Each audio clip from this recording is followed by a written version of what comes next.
Naish. Nice. Thank you, Nice. All right. Good afternoon, everyone. This is Naishad Gadani coming to you from Melbourne. I am the co founder of Career Care Package. It's an initiative started by me and Caroline Brown around 4 months back. This is our 16th week running. It's like Bollywood movies that goes for 25 weeks and 50 weeks, Silver Jubilee and Diamond Jubilee. That's how it feels like, by the way. But we are really back on to lighten up, brighten up, not just lighten up, but brighten up your LinkedIn screen with a message of hope and optimism on this at least gloomy Melbourne day. And we've been doing it consistently and successfully for last around 4 months. This is our 73rd episode in running. And as we promised, we definitely want to do it 100 and then see what our audience you want us to do. Do you want us to do 150, 200? I don't know. We will see that as we get close to 100. But the whole idea behind the LinkedIn Live or the Career Care Package is to really provide some new insights, information, and inspiration on various topics that affect your career.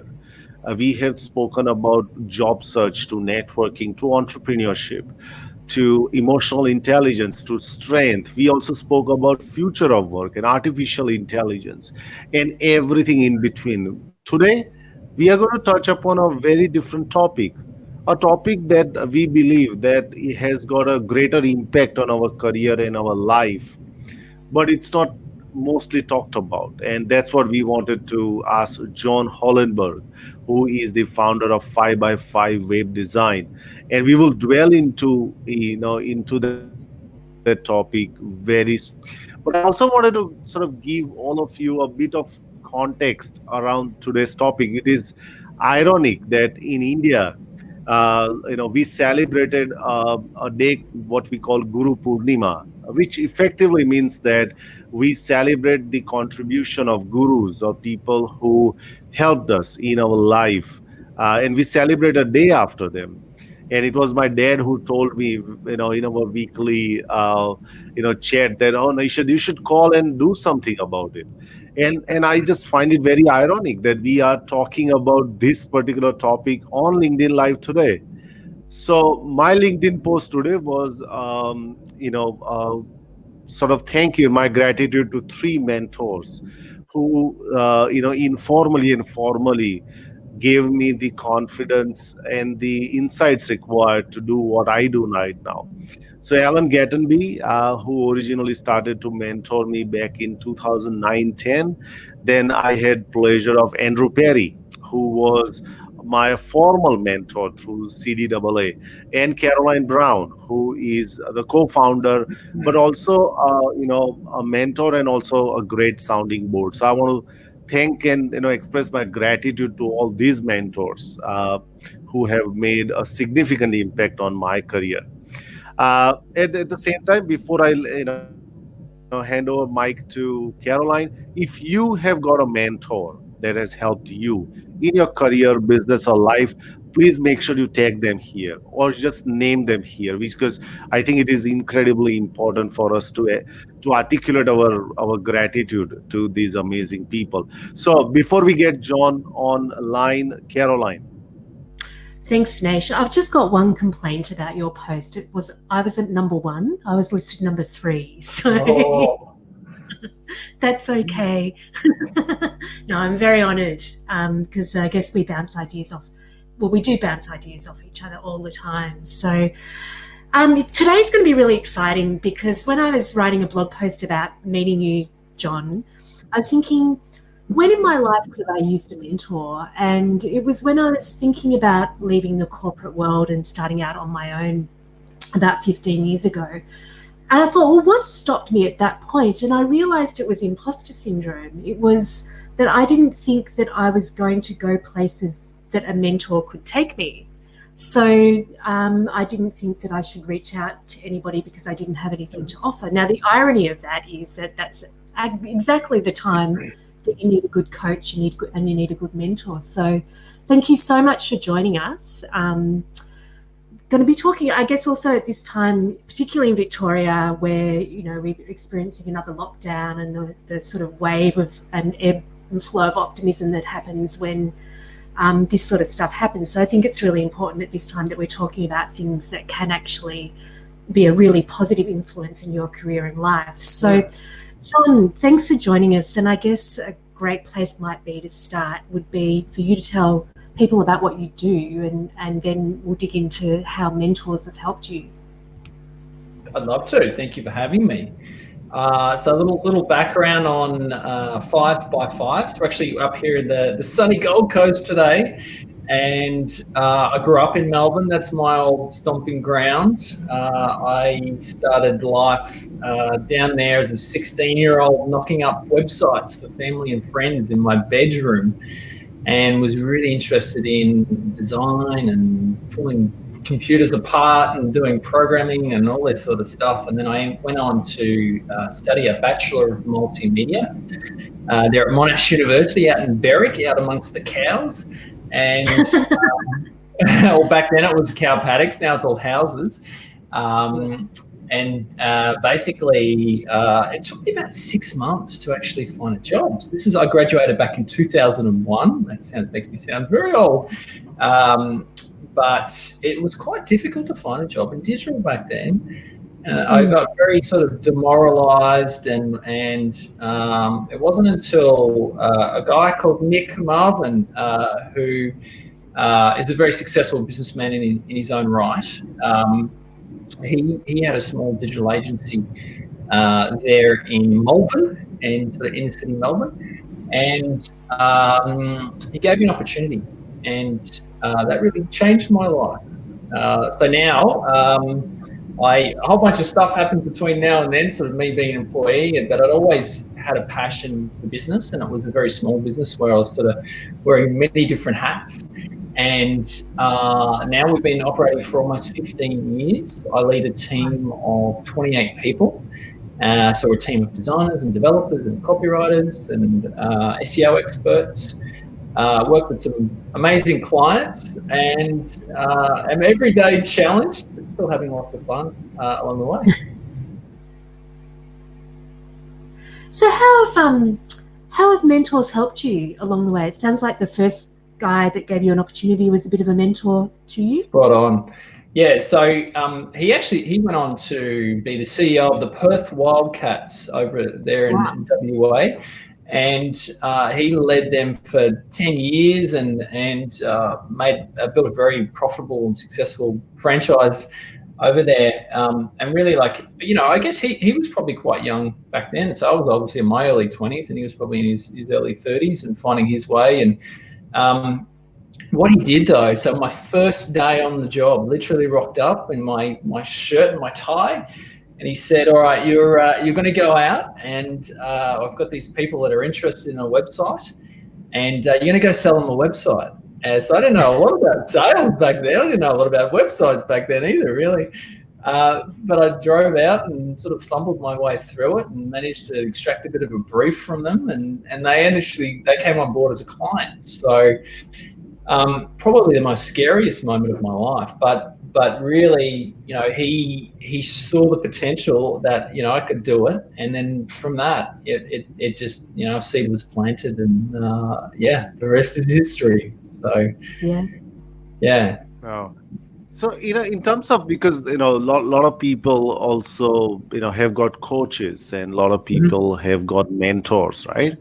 Now, what do you see is the difference between a coach and a mentor? Now, before you answer, I know that my internet connection is a little bit hazy, so you're not able to see me completely, but don't worry, my voice is as magnetic and as charming as I am. So just focus on my voice. Don't let, I still look very handsome, by the way. I've not changed my look. So please focus on the voice. Don't be disappointed that you don't see me. If you want to see me, you can always Zoom call me, and I'll do that. But yeah, Jon, so what do you see is the difference between a coach and a mentor?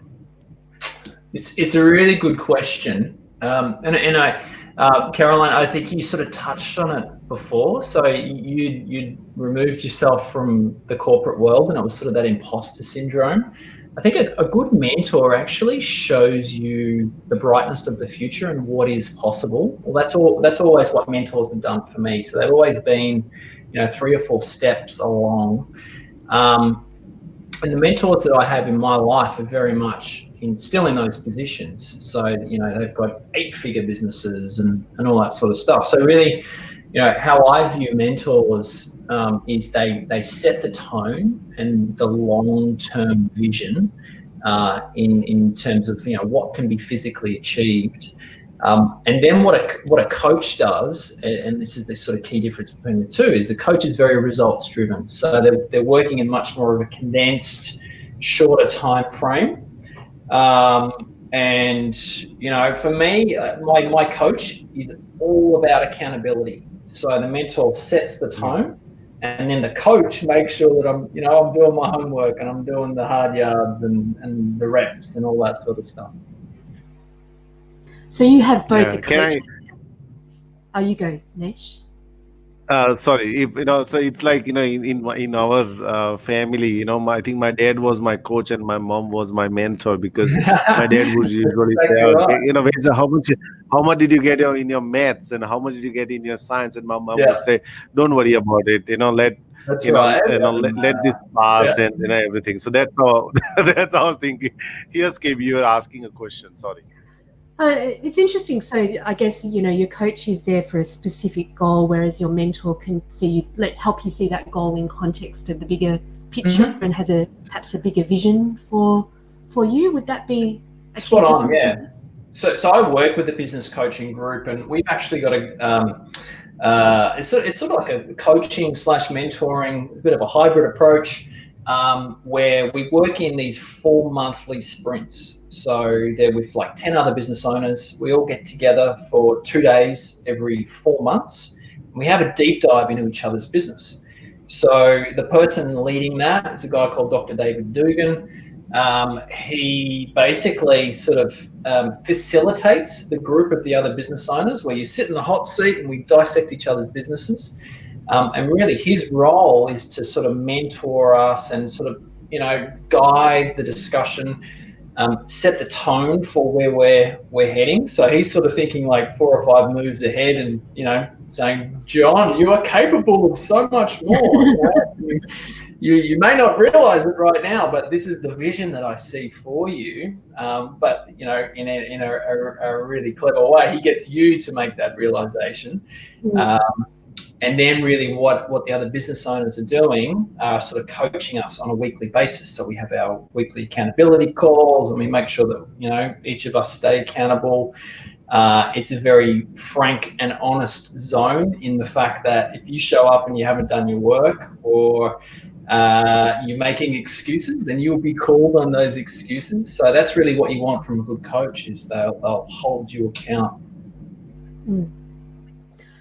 Yeah, we got a question from Amit, and sorry, KB, I've got a question, so I thought I'll probably jump in straight away.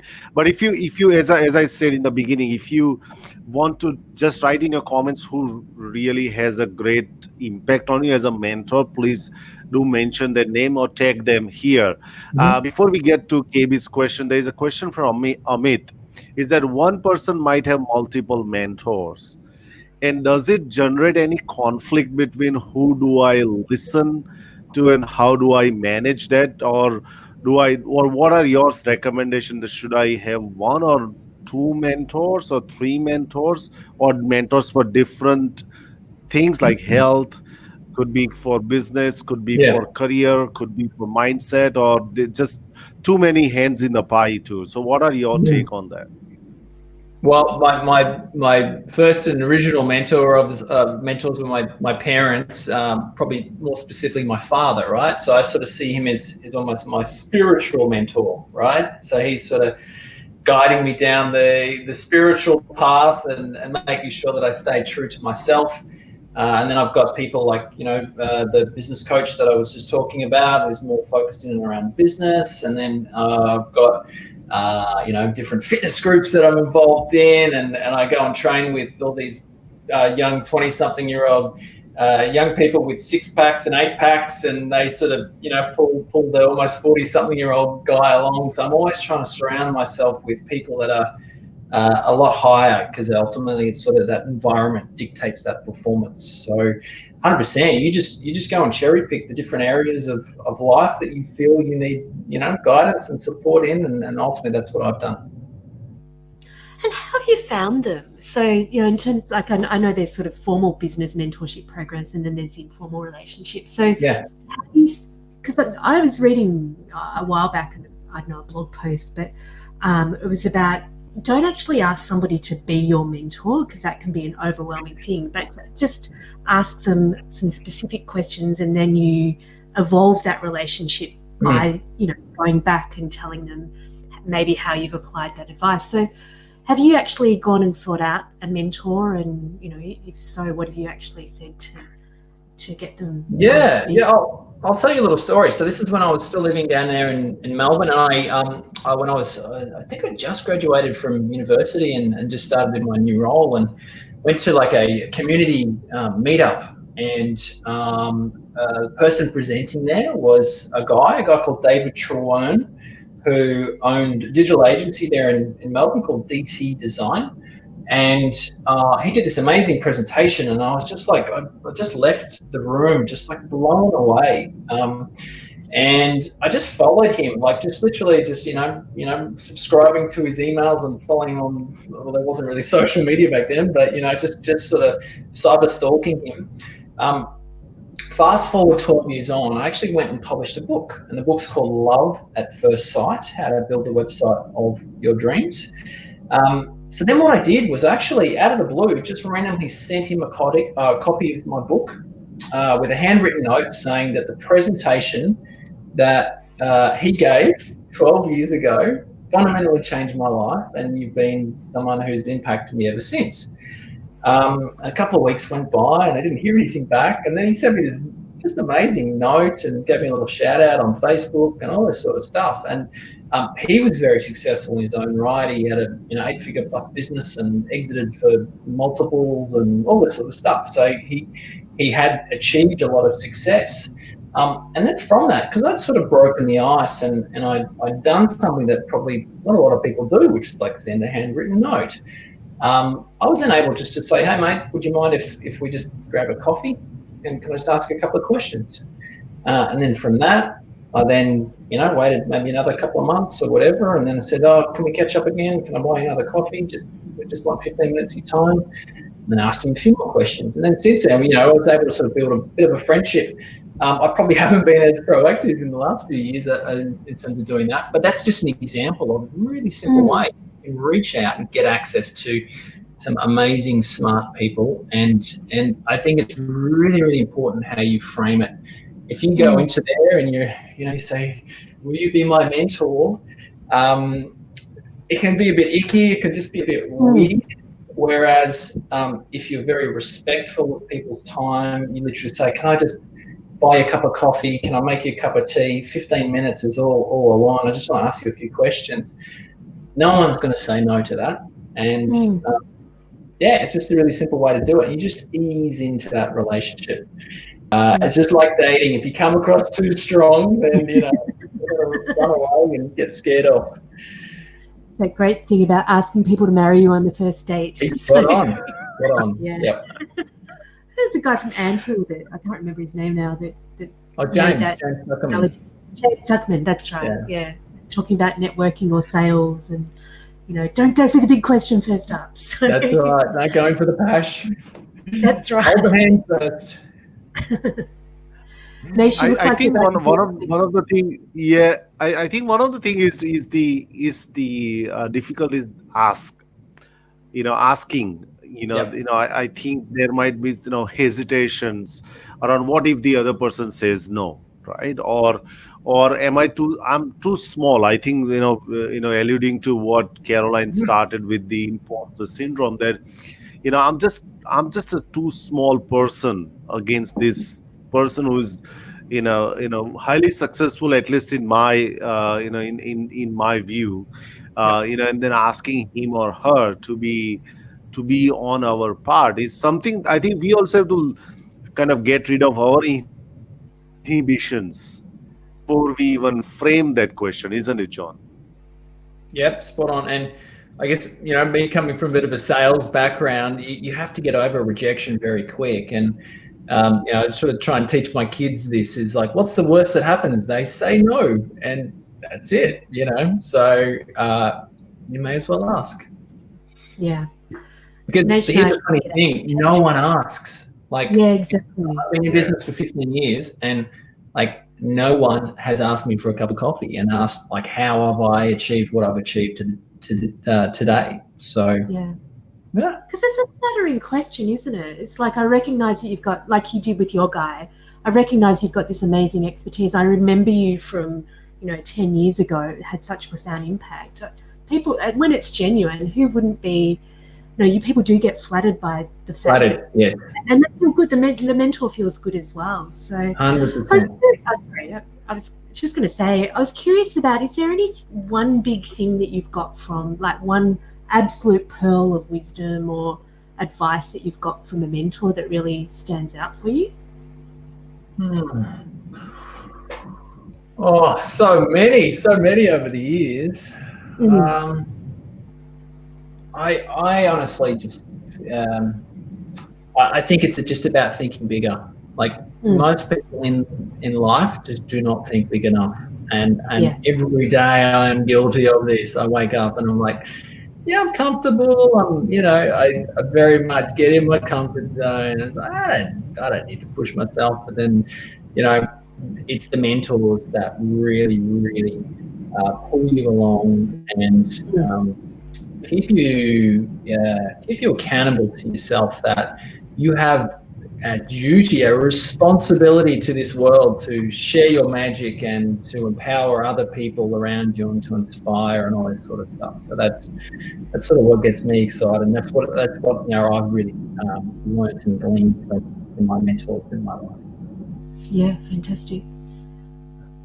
Remember, I think KB, I invited Michelle Hogan, the independent brand council, onto this. Now, I happened to watch her presentation probably 7 years back, and that still had that impact on me. And when I told her, and I kind of told her the whole background story, that why am I reaching out to her, because it definitely made a sincere impact on how I was thinking about brand. And then she immediately got connected with her. She thought, that's very unique, because I met her for 1 hour. Yeah, and that I've not even met. I've just sat as an audience and listened her unpack the branding, mechanism in front of me. It was absolutely fascinating. And yeah, so if you got questions for John, no questions on SEO, no question on digital marketing, just purely around mentoring or around anything. Because John is a successful, business owner, and so if you got any questions, please, ask. We've got one question from Tara before we get to KB. So, in what ways do the mentor pull you along?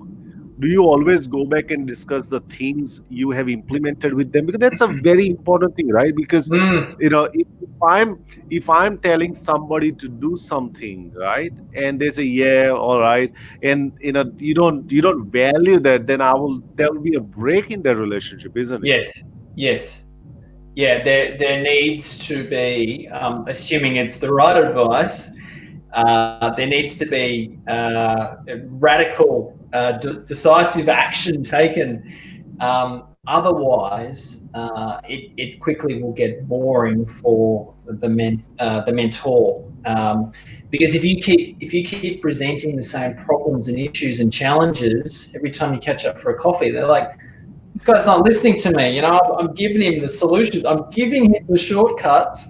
He's not doing anything with this information. So that would get frustrating and annoying. And I think, like, if you can show progress, they're going to keep feeding you stuff, right? So if you can say, I really listened to when you said what you said, and I went away and I actioned that and implemented it, and I've got these amazing results from that. Is there anything else you can share, or is there any other ways that I can shortcut my journey, or any other amazing, mistakes or lessons that you learn along the way that I shouldn't do as part of my business journey. People will readily share that information, but you've got to go out in action. It's life is all about action. Ideas are cheap and easy. It's the implementation where the rubber hits the road. Mm. And have you made the most of your mentors in terms of being a good mentee? I don't know is that a word, mentee? I don't know. Anyway, yes, there is. So yeah, in terms of being a good mentee, what have you done to help the relationship move along? As in, so me being a mentor, or me? So you being a mentor, like you being mentored, because I reckon they touched upon something that's really important. If you're in that kind of spin cycle of recycling the same problems, it's not a mentor you need. It might be a counsellor or a psychologist or a coach. Possibly, yeah, different. Yeah, so I guess it's the thing about because a mentor is giving you the gift of their time and their knowledge, and they don't have to do that. So I guess the question is, how do you make the most, like what do you need to do as a person being mentored to make the most of that relationship?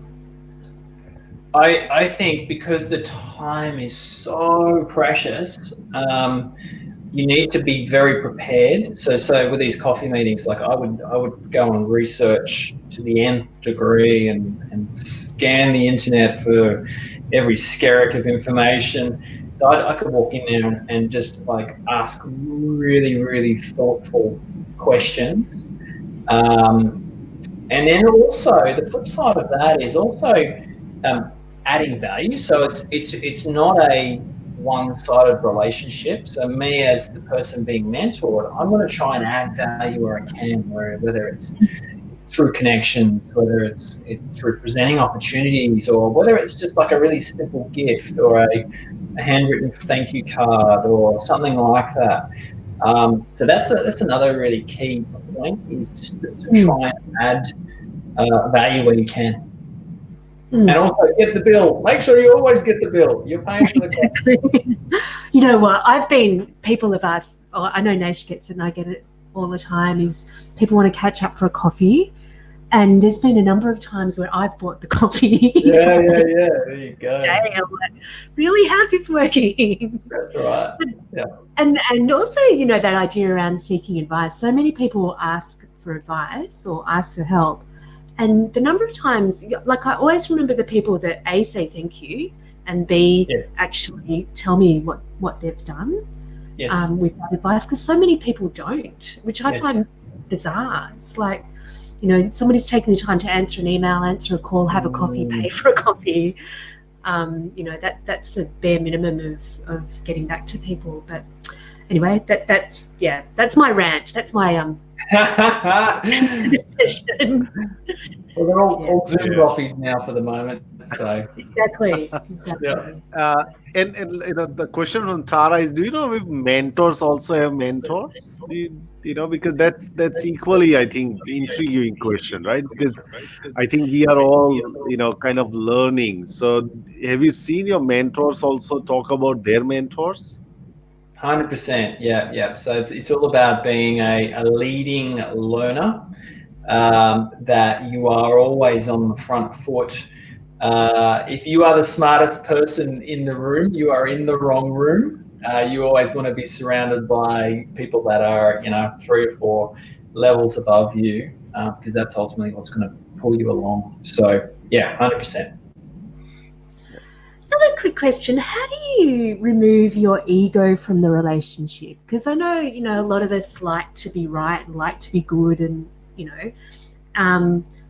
getting advice that you might not want to hear from your mentor, or just getting advice. Sometimes our ego gets in the way of taking that. How do you get rid of your ego in that scenario? Yeah, the ego is it can be a dangerous thing.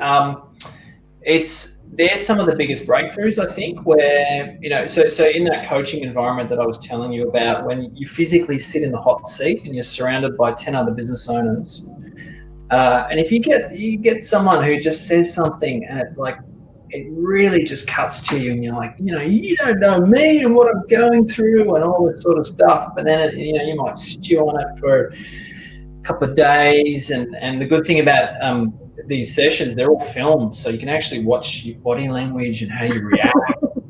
And they're some of the biggest breakthroughs, right? When you go back and some of the biggest profound changes come off the back of that, where I thought, I got my back up, but then they were right. So there was some real truth to that. So it's being open and, making sure that you can let that sink in. Yeah, sometimes it's a trigger point to your biggest fear, isn't it? And how do you, we've got, and if you got questions for Jon, please, keep them coming. Jon, what do you look for? And second question is the amount of time. Do you, in your mentor-mentee relationships, have you kind of said that, look, maybe we'll have this coffee or we'll have this relationship for, 6 months to a year? Do you really specify that? How do you manage that? Because I know, I was with Andrew on a very formal mentorship for 1 year, and then I've just continued, a ritual. Couple of months we'll catch up, and so we've not said that, look, let's just wrap it up, and let's not talk about this anymore. Let's talk about something else. But what are your kind of thoughts on boundaries and the time frame involved into this relationship? I just think it's common sense. So really, you always pre-frame it that it's a 15-minute discussion. I just need to ask you 1 or 2 questions, and usually it might go for half an hour or an hour. If you're too frequent with those requests, then it will become too onerous on the mentor. So it's just common sense stuff. It's just just literally camping out in their mind. They're busy people. They got lots of stuff going on. So that would be my response to that. Yeah, absolutely. Now we don't have any more questions, but the comments is that ego is such a huge barrier to for people to relate in mentor and mentee relationship. And another thing is problem is sometimes mentee does not know about mentor, and it's most likely they want solution. I think that's another very interesting thing is around, are you seeking solution or are you seeking advice and kind of contextualizing that, or are you really seeking solution? It depends on where I'm at and the problem that I'm trying to solve, really. And it's there's probably I'll often seek out a subject matter expert if there's a specific challenge that I'm trying to face or solve in my business.